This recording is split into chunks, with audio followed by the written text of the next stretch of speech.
안녕하세요. 동바시 대표 김유일입니다. 오늘 태풍이 온다고 하는데 준비를 잘 했는가 모르겠습니다. 태풍이 점점 늦어져가지고 내일 아침 새벽 6시에나 도착한다고 합니다. 그리고 점점 남쪽으로 내려가서 오늘 아까 5시에 들으니까 고창까지 내려갔는데 그 밑으로도 더 내려갈는지 모르겠습니다. 다들 바람이나 비 그런 대비를 철저히 하셔야겠어요. 오늘은 스토리텔링 세 번째 시간입니다. 제 9강이죠. 농바시 제 9강인데 스토리텔링 제 세 번째 농바시 9강에 대해서 함께 즐거운 시간을 가져보도록 하겠습니다. 아시다시피 스토리텔링은 어떤 상품을 구매하는 사람과 내 상품 사이를 연결해주는 그런 중매자라고 말하는 바 있죠. 마치 우리가 결혼을 못하는 사람이 결혼을 하기 위해서 중매쟁이를 내세우는 것처럼 이렇게 스토리텔링도 내 상품과 고객 사이를 연결해주는 다리 역할을 해준다는 것을 꼭 기억해 주시고요. 관심을 가져주시기 바랍니다. 그리고 소상공인이나 그거를 또 상품을 판매하는 모든 그런 상인들, 그리고 농부님들, 농식품에 종사하시는 분들 어차피 팔아야 되니까 뭔가를 자기 상품을 판매하고자 하시는 분들은 이 영상을 놓치지 마세요. 자, 그러면 한번 어저께 지포라이터까지 했죠. 지포라이터는 뭐냐면은 처음에 병사가 전쟁 중에 그 지포라이터를 가지고 전쟁에 참여했는데 총에 맞았는데도 지포라이터가 그 방어 역할을 해가지고 튀어나갔죠, 총알이. 근데 어떤 이것이 이제 기사화됐는데 그 기사화된 것이 이제 사람들은 이것을 하나의 그 부적처럼 가지고 다녔다 이거죠, 윗주머니에. 이제 그러니까 지포라이터는 원래 이 용도는 이제 담뱃불을 켜는 그런 불을 켜는 도구였는데 이제는 불행을 막아주는 그런 부적이 되어버린 거죠. 이것이 바로 정말 진정한 스토리텔링이 아닌가 싶습니다. 그래서 스토리텔링 하나로 이와 같이 지포라이터는 굉장히 세계적인 그런 라이터 회사가 된 거죠. 자, 다음 예를 한번 오늘 들어보도록 하겠습니다. 다음 예입니다. 이거는 뭐냐면은 데뷔는 미국 26대 대통령이었습니다. 예, 곰 사냥을 갔는데 곰을 한 마리도 잡지 못한 거예요. 그러자 보좌관이 어린 곰을 생포해 와서 이 곰을 대통령이 잡은 것처럼 하라고 권유를 했습니다. 창피하니까 이거라도 이렇게라도 하라고 했죠. 예, 보통 사람 같으면은 이거를 그래서 국민들 체면을 세우려고 했겠죠. 그러나 루즈벨트 대통령은 정당치 못한 일이라고 그 곰을 놓아주라고 지시를 했다고 합니다. 이 이야기는 당시 언론에 큰 회자가 됐었죠. 이거를 보면은 루즈벨트 대통령이 굉장히 착하고 이제 성실한 것까지만 나와 있지, 여기까지는. 근데 이제 이게 다음 단계가 이제 문제가 됩니다. 다음 단계가 재밌습니다. 한번 보시죠. 이제 이듬해 곰 인형을 미국에 들여 판매하던 한 잡화점 사장님이 이게 이듬해 곰 인형을 미국에 들여와 판매하던 한 잡화상 상인이 이 이야기를 접하고 루즈벨트의 애칭인 데디, 루즈벨트 대통령 애칭이 데디라고 합니다. 데디. 인형 이름으로 붙였다고 합니다. 테디 베어는 용감하고 우직한 루즈벨트 대통령의 이미지와 결합되면서 지금까지 전 세계적으로 통용이 되는 곰 인형의 보통 명사가 됐다 이거죠. 그러니까 루즈벨트 대통령이 그런 곰을 놓아주라는 이런 착한 일을 했잖아요. 근데 이런 착한 일을 곰 인형 사장님이 스토리텔링에 이제 말하자면 이용을 한 거죠. 이용을 해가지고 이거를 정말 사람들 감동스러운 얘기잖아요. 그렇게 곰을 자기가 잡은 것처럼 안 하고 놓아줬다는 그 아름다운 스토리를 인형 판매에 어떤 이입을 한 거죠. 예, 감정이입처럼 접목을 해가지고 이것을 스토리텔링으로 했다 이겁니다. 그래서 이제 곰이 잘 팔리기 시작한 거예요. 이게 데디라는 곰 인형이. 그래서 세계적인 곰 인형이 회사가 됐답니다. 이것 때문에. 그래서 어떤 다른 사람의 아름다운 스토리도 나의 상품과 연관지어 가지고 또 뭔가 그 스토리텔링 마케팅으로 만약에 활용이 된다면은 이와 같이 성공적인 사례도 나올 수 있다는 것을 말씀드릴게요. 자, 다음으로 한번 넘어가도록 하겠습니다. 이번에는 칠레 와인에 대해서 한번 살펴보도록 하겠습니다. 칠레 와인은 우리가 생각할 때 1865라는 이제 칠레 와인이 있는데 굉장히 브랜드가 된 그 와인이라고 볼 수 있죠. 근데 이 와인이 1865라는 것은 그 골프에서는 18홀을 65타에 벌면은 굉장히 그 성공적인 그런 타수라고 합니다. 이렇게 해서 골프 치시는 분들에게 어떤 타겟을 정하고 1865라는 것을 지어가지고 골프장 주변부터 팔리기 시작한 건데, 이 술이 대박을 터뜨리는 거죠 이제. 그래서 단순하게 1865라는 것이 그냥 지은 것이 아니라 어떤 골프를 상대로 하시는 분들에게 굉장히 어필을 하게 된 거죠 이게. 그래서 이 1865라는 스토리를 잠깐 보도록 하겠습니다. 자, 이 1865라는 와인은 산페드로라는 칠레 와인의 회사 제품이라고 합니다. 설립 연도인 1865년을 기념해서 어떤 이름이 지어진 건데요. 전 세계 80여 국에 팔렸습니다. 이 중에서도 한국이 최대 소비국이라고 합니다. 유독 한국에서만 인기를 끌긴 이유는 기발한 스토리텔링 마케팅 전략이 주요했기 때문이라고 합니다. 근데 원래 1865라는 것은 이 회사의 어떤 설립 연도를 말하네요. 그러고 보니까. 근데 우리나라에 이것이 와가지고 좀 변질이 된 거죠. 1865를 골프에 접목을 한 겁니다. 그래서 18홀을 65타에 치기로 어떤 해석을 누군가는 한 거죠. 그래서 이는 이제 아마추어들에게는 굉장히 꿈의 한 수인데, 와인 수입을 담당한 K사는 이러한 스토리를 만들고 난 뒤 비즈니스 골프를 많이 치는 골프장을 집중적으로 공격을 했다고 합니다. 논리적으로는 이성적이도 않지만 이러한 스토리텔링이 그런 소비자의 마음을 사가지고 굉장히 우리나라에서는 엄청나게 잘 팔렸다고 합니다. 그래서 1865라는 와인을 갖다가 원래는 그 칠레 와인 회사의 탄생 연도인데 그거를 순이름으로 진 것 뿐인데, 우리나라에 와서 누군가가 골프객들을 상대로 18홀을 65타에 치면은 이 술을 먹으면 이런 식으로 아마 접목이 되게끔 하든지, 아니면 치고 나서 먹었든지 기분 좋은 그런 자리에 이 술이 등장하게끔 하는 전략으로 다른 와인보다 기와인은 1865를 많이 시켰겠죠. 이러한 스토리텔링 마케팅이 성공적으로 진행이 됐다고 합니다. 참 대단한 마케팅이죠 이것도. 이걸 소개시켜 드리고 다음에 한번 또 넘어가 보도록 하겠습니다. 이거는 뭐냐면은 코카콜라사는 이제 캠페인을 열었는데, 내가 먼저 웃으면 그 웃음이 전달돼서 기분 좋게 또 웃게 되고, 이렇게 이제 웃음이라는 게 전파력이 있는데, 이 광고를 보면은 전부 웃는 것만 나옵니다 이게. 코카콜라 사라는 말 한마디도 없어요. 근데도 스마일 백 코카콜라, 여기 이 한마디는 있네요. 굉장히 코카콜라에 대한 이미지를 좋게 해줬다고 합니다. 다음으로 한번 넘어가 볼게요. 우리가 많이 먹는 커피 있잖아요. 커피. 스타벅스 커피는 다른 커피보다 조금 더 비싸게 파는 커피인데요. 이 스타벅스 커피도 정말 이게 웃기는 거더라고요. 이 스타벅스 커피 이름이 어디서 나오냐면, 유럽에서는 그런 모비딕이라는 그런 소설이 있다고 합니다. 우리나라로 말하자면 이제 그 홍길동전처럼 그런 다 누구나 한 번씩 읽어본 적이 있는 그런 소설이라고 합니다. 근데 그 소설의 그 주인공은 아니고 거기에 이제 선원이 나오는데 뱃사람 스타벅이라는 사람이 있었답니다. 근데 그분은 커피를 하루에 10잔 이상 맞는 아주 커피 광이었다고 합니다.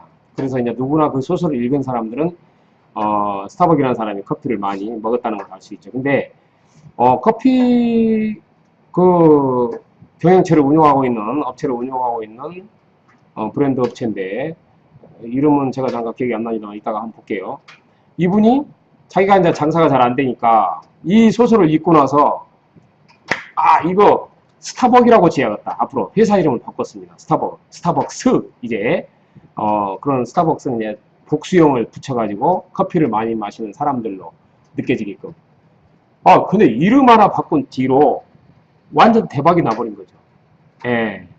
왜냐하면 그 소설을 안 읽은 사람이 없다고 합니다. 홍길동전처럼. 그래서 익숙한 이름이고, 스타벅은 이 스타벅을 생각하면 그 커피가 자동적으로 연상이 되게끔, 이 스토리입니다. 이게 이 마케팅 스토리인데, 잠깐 한번 살펴보도록 하겠습니다. 자, 여기 보면 스타벅스의 3인의 동업자, 고든, 그레디, 제브 있는데, 시애틀에서 커피 원두 로스팅을 하면서 티와 기타 향신료들을 판매하는 그런 작은 상점에서 출발을 했네요. 그래서 스타벅스라는 브랜드도 네임은 모비딕의 소설 이름이죠, 이게. 예, 모비딕에 등장하는 커피를 사랑하는 그 배 이름이 피코도네요. 피코도의 1등 항해사 스타벅이라는 사람이 그런 이름을 따서 스타벅스라고 이제 보안했다고 하네요. 그래서 스타벅이라는 사람은 이 배에서 어떤 1등 항해사인데 커피를 하루에 10잔 이상 마시는 사람으로 소문났다겠죠. 다 알고 있다겠죠. 그래서 이름 하나 이렇게 지어가지고 브랜드 커피 회사로 성장한 사례라고 볼 수 있습니다. 참 이것도 대단하죠. 그래서 이 스토리텔링의 위력이 바로 이런 데서 나타나는 거 아닌가 싶습니다. 그래서 16세기 노르웨이 목판에 등장하는 그런 사이렌이라는 인어의 이미지를 심벌로 선택했네요. 예, 이렇게 이것도 지금 계속 이렇게 좀 변화가 스타벅스 그런 상호도 브랜드 심벌 이미지 심벌도 이렇게 같이 변해왔다는 내용이고요. 배를 타고 항해하는데 인어들의 유혹을 받았다는 그런 식으로 이것도 그냥 지은 게 아니라 어떤 스토리텔링과 연관 지어서 이미지를 심벌로 선택했다는 거죠. 그 인어가 바로 사이렌입니다. 사이렌. 사이렌이 노래로 선원들을 유혹하듯이 어떤 커피 향기로, 그러니까 사이렌은 사람들이 이제 소리로 유혹을 하잖아요. 노래. 근데 또 커피 향기로 커피 향기가 마치 이렇게 파장처럼 이렇게 막 이렇게 흘러가잖아요. 그럼 파장처럼 그렇게 흘러가는 것처럼 커피 향으로 사람들을 사로잡겠다 하는 내용이 여기 이 이미지에 심어져 있는 거죠. 그래서 사람들을 유혹하겠다는 포비에서 사이렌을 스타벅스의 심볼로 정했다고 합니다. 그러나 스타벅스 로고 속 저 여자 팔을 들고 있는 줄 알았는데 인어 꼬리. 이것도 이제 인어 꼬리였다고 합니다. 아무튼 사이렌 로고는 스타벅스를 상징하는 그런 이미지로 오늘날까지 우리에게 전해지고 있죠.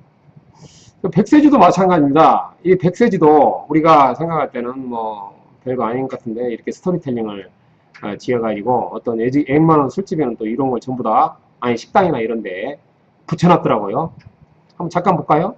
옛날에 한 선비가 길을 가던 중에 어떤 젊은 청년이 늙은 노인을 때리고 있는 것을 보고 너는 어린 것이 어찌 노인을 때리는가 하고 꾸짖자 그 청년이 대답하기를 이 아이는 내가 80살에 본 자식인데 그 술을 먹지 않아서 나보다 먼저 늙었소이다 하였다. 선비가 그 청년에게 절하고 그 술이 무엇이냐 하고 물은즉 구기자와 여러 약초가 들어간 그런 백세주라고 하였더라. 해피엔딩 백세주. 좋은 술로 끝까지 캐치프레이도 쳤네요. 백세주는 이런 식으로 스토리텔링을 지어가지고 사람들한테 그런 스토리텔링 마케팅을 해가지고 굉장히 성공적으로 운영이 되고 있는 회사라고 볼 수가 있겠죠. 그래서 이 스토리텔링은 신뢰성과 친근함을 전달하는 사용자 스토리라고 볼 수 있습니다. 신뢰성과 친근함을 앞세워서 소비자들의 마음을 사는 그러한 도구라고 볼 수 있는 거죠. 스토리텔링이. 그래서 우리가 스토리텔링에 좀 관심을 가져주시면 감사하겠고요. 그리고 스토리가 되는 창의적 마케팅도 관심을 가져보라는 뜻이고 유니클로도 마찬가지로 이제 스토리가 있다는 얘기죠. 이런 건 넘어가도록 하겠습니다. 그 다음에 삼성전자의 애니콜의 배터리 보관법도 원래는 뭐 삼성전자나 애니콜 휴대폰의 배터리 수명이 짧아가지고 소비자들의 불만이 많이 있었는데 이러한 스토리, 즉 실제로 이게 뭐 보관하면은 좀 낫다고 합니다. 그런데 사람들에게 긍정적 이미지를 심어주기 위해서 애니콜의 배터리를 냉장고에 보관하면 더 오래 쓸 수 있다는 그런 루머를 퍼뜨려서 실질적으로 사람들한테 삼성전자가 좋은 인상을 받도록 했다고 합니다. 그게 바로 스토리텔링의 위력이라고 볼 수 있겠죠. 부정적인 회사의 이미지를 더 좋게도 하는 데 쓰인다. 이런 이야기를 좀 참고해 주시고요. 그리고 이것이 뭐 별거는 아닌데 그 병마다 이렇게 각각 어떤 이야기가 연결되도록 함으로써 이 콜라를 사갈 때 그 말로 연결되게끔 또 사감으로써 그런 파는 양도 늘어나고 또 재밌으니까 사가고 이런 식으로 마케팅을 하는 경우도 있습니다. 이런 식으로 병마다 우리 가족 사랑해 친구야 잘 될 거야 이런 식으로 스토리가 되게끔 그래서 기왕이면 하나 둘 연결해서 사는 그런 소비자들에게 어필할 수도 있는 거죠. 그것도 하나의 뭐 스토리텔링이라고 또한 볼 수가 있습니다. 자, 그리고 여러분 뭐 상품 이름 잘 짓는 것도 굉장히 중요합니다. 스타벅스의 커피 정말 유명한 이름이고 매출도 엄청난데 정말 이름 하나 잘 지어가지고 세계적인 그런 스타벅스 회사가 됐듯이 커피 회사가 됐듯이 어떤 마케팅을 할 때 어떤 이름이 굉장히 중요한 것 같아요. 혹시라도 도저히 매출이 안 일어나거나 우리 회사는 왜 이럴까 고민하시는 분들은 또 이렇게 스토리텔링하고 접목해서 한번 이름을 한번 지어보는 것도 괜찮을 것 같습니다. 한번 스타벅을 생각하시면서 그렇게 한번 생각해 보세요. 그리고 우리 농장의 미션, 뭐 이런 것, 미션도 하나씩 만들어 놓으면 좋습니다. 소비자의 건강을 생각하라. 뭐 이런 식으로 캐치프레이즈 일종의 우리 농장의 비전은 3년 내에 100억 불 수출을 달성하겠다. 그런 식으로 우리 농장의 경영 철학은 정직과 성실이다. 핵심 정체성은 뭐냐? 친환경 무공해 식품을 생산하겠다. 확장 정체성은 즐거움과 유쾌함을 주는 농장을 운영하겠다.